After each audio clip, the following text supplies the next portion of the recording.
Assalamualaikum warahmatullahi wabarakatuh. Pertama-tama, di sini saya akan memperkenalkan diri. Nama saya Muhammad Rizky Nur Pratama. Saya dari Fakultas Ekonomi dan Bisnis, Prodi Manajemen di Universitas Pancasakti Bekasi. Dengan dosen pengampu Bapak Dermawan, SEMM. Ya, langsung saja kita masuk ke materinya. Di sini saya membuat konsep Alfamidi. Alfamidi dikembangkan dengan konsep seperti supermarket mini yang menempati luas area penjualan dari 200 meter persegi sampai dengan 400 meter persegi, dan seluas 20% bagian toko digunakan untuk menjual produk fresh food.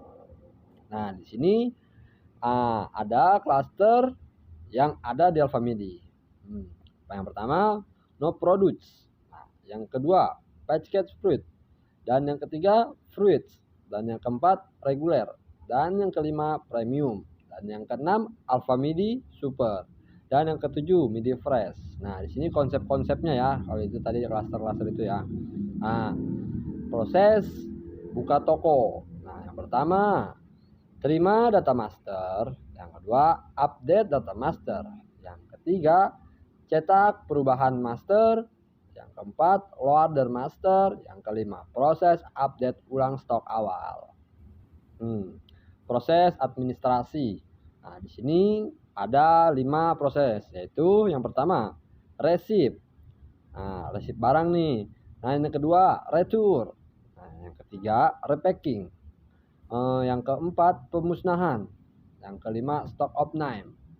Nah, di sini ada 5 proses administrasi. Nah, kalau yang pertama itu kan ada resip. Resip itu kita penerimaan barang.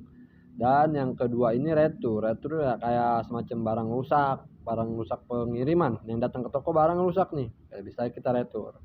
Dan yang ketiga ada repacking. Repacking ini proses kayak semacam buah lah. Buah jadi kayak gitu. Buah jadi kita repacking jadi buah utuh. Jadi proses buah yang utuh jadi buah yang sudah potong-potongan gitu modelnya ya. Kalau pemusnahan itu kayak buah-buah rusak yang udah pada tidak layak konsumsi kita musnah. Nah, kalau yang kelima ini stock of name. Kita hitung stok yang ada di server dari data-datanya dengan yang ada di relay, data relay ya, yang ada di area sales tuh. Nah, di sini ada proses pembuatan buah potongnya atau cut fruit biasa disebutnya. Ya, yang pertama kita siapkan pisaunya, talenan, cup dan wadah dan garpunya. Dan yang kedua kita pilih dan pisahkan buah yang sudah matang nih. Kita pilih dah tuh ya. Dan yang ketiga, timbang dan catat di buku administrasi. Nah, yang keempat, lalu kita potong dengan bentuk persegi dan ukuran 2-3 cm.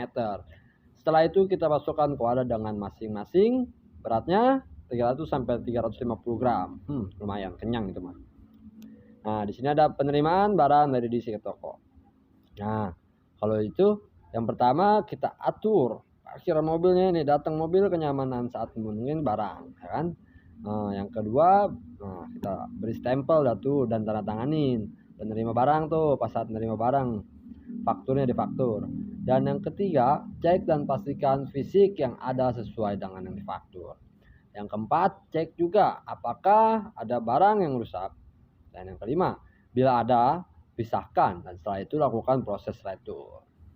Nah, di sini setelah melakukan penerimaan barang, nah setelah itu kita lanjut ke proses display. Proses display yang pertama, lakukan penataan barang dagangan sesuai dengan standarisasi atau aturan grouping untuk menarik minat konsumen. Dan yang kedua, buat POP harga sesuai dengan data di server. Buat harga gitu, kayak misalkan harga anggur 98.500 gitu, contoh doang ini mah ya. Lalu bersihkan area sales sebersih mungkin. Dan yang keempat, dan kita siap untuk berjualan gitu ya. Cukup segitu saja ya dari saya, kurang lebihnya mohon maaf. Billahil taufiq wal hidayah. Assalamualaikum warahmatullahi wabarakatuh.